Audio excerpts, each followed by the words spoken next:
আমার নাম অসিত। আমি এই জায়গায় ভাড়া দোকানদারি থাকি। তা আমি সকালবেলা এসে দেখলাম যে ওনার এই জায়গায় ট্রাক পড়িয়ে আছে, এই পর্যন্তই জানি। তারপরে আবার পরে এই সন্ধ্যার সময় এই এসেতেই নেয় এই আমার এই বাড়ির মালিক আসে, এরা সবাই মিলে ধরাফড়া করে ওনার কাছ থেকে 12,000 টাকা নেওয়া হয়েছিল, এই পর্যন্ত আমি জানি। গেটটার জন্য 12,000 টাকা নিয়েছে। হ্যাঁ। আচ্ছা, আপনার সামনে ষষ্ঠীদা বলল যে এই ড্রেনের জন্য 10,000 টাকা নেওয়া হয়েছে এবং সেটা আপনি নিজে কানে শুনেছেন। হ্যাঁ।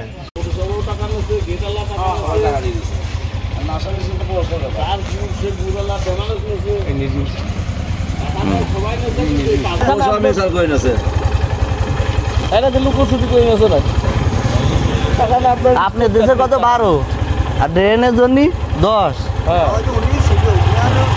আপনি ছিলেন সেদিন? না, আমি ছিলাম না, তবে আমি শুনেছি।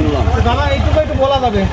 আমি এইটা মুখে বলতে পারবো না, তার কারণে বলি আপনার ওই পৌরসভায় ওই ঝামেলার ভিতরে আপনার সত্যি কথা যেটা বলিয়ে দিলাম ভাই। আপনার এই হিসাবটা নিয়ে আপনার রেকর্ড করলে আমাদের ঝামেলা চিন্তানি করতে যাবে না।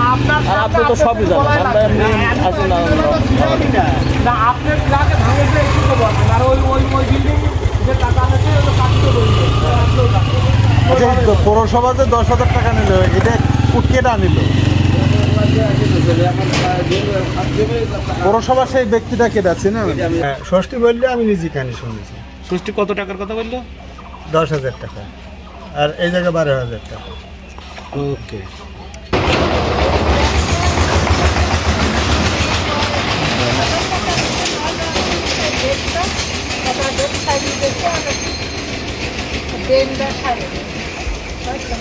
এই গেটটা সাথে কত টাকা দিচ্ছিল? 12,000। ড্রেন সত্ত্বে কত দিচ্ছি সেটা আমি বলতে পারলাম না, তুমি তো বলি।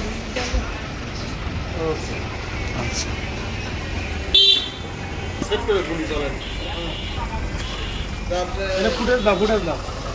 আচ্ছা, এটা কতদিন আগেকার কথা? কতদিন আগে? মাস ধরে আগেকার কথা। 1.5 মাস আগেকার বিষয়। ষষ্ঠী ছিল, এখন ছিল নাকি আমি ভালো জানি না, উনি তো বললো ওইটা। আমি ওই জায়গা ছিলাম না। আমার মালিক ছিল, সে মালিক তার বাড়ি এসছে। ভাই, এই জিনিসটা হয়েছে আজ 1.5 মাস আগে।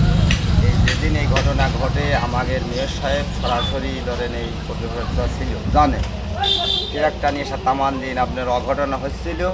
মাঝে মাঝে এই রোডে এই ড্রেনে এমন হয়, আমাদের বন্ধ এটা না হাটবার হয়, আমরা এখানে ব্যবসা বাণিজ্য করি, আমরা এটা আমাদের খুবই ডিস্টার্ব হয়ে যাচ্ছে। কিন্তু 1.5 মাসের ভিতরে আমাদের মেয়র মহোদয়ের এটা সহি পড়ল না। আমরা খুবই বিপদে আছি বা খুবই ইসেতে আছি, এটা যদি আমাদের দ্রুত আমাদের এটা করিয়ে দেয় মেয়র মহোদয়, তাহলে আমাদের এলাকার লোকজনের জন্য এটা খুবই ভালো হয়।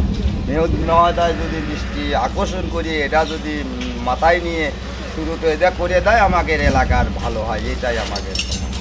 ধন্যবাদ আপনাকে। তো আমি আসলে আমার পিছনে যে ড্রেনটা দেখতে পাচ্ছেন একেবারে বরাবরই লম্বা ড্রেন। এই ড্রেনটা হচ্ছে খোকসা বাজার থেকে কালীবাড়ি রোড হয়ে গড়াই নদীতে নেমেছে। অর্থাৎ এই অঞ্চলের যে সকল পানি, যে পানিগুলো ব্যবহার হয়, বৃষ্টি পানি থেকে শুরু করে বছর যে পানিগুলো ব্যবহার হয়, সেই পানি এই ড্রেনের মাধ্যমেই গড়াই নদীতে গিয়ে পড়ে। কিন্তু এই ড্রেনের এখানে কয়েকটা ব্যবসা প্রতিষ্ঠান আছে, সেই ব্যবসা প্রতিষ্ঠানে কিছু মালামাল ট্রাকে আসছিল, সেই ট্রাকের ড্রাইভার ভুলবশত এই ড্রেনের উপরে ট্রাকটা উঠিয়ে দেয় এবং এই ট্রাকে যে লোড ছিল সেই লোডের কারণে এই ড্রেনের আকৃতিটা ভেঙে পড়ে। আর এই ড্রেনের আকৃতিটা ভেঙে পড়ার কারণে এখানে জনদুর্ভোগ ঘটতে শুরু করেছে। এখানে যে সকল বসত বাড়ি আছে এবং ব্যবসা প্রতিষ্ঠান আছে তারা অভিযোগ তুলছেন যে কোনো মুহূর্তে এই ড্রেনের ভিতরে লোকজন, স্কুল কলেজের ছেলে মেয়ে, ছোটো ছোটো ছেলে মেয়েও করতে পারে।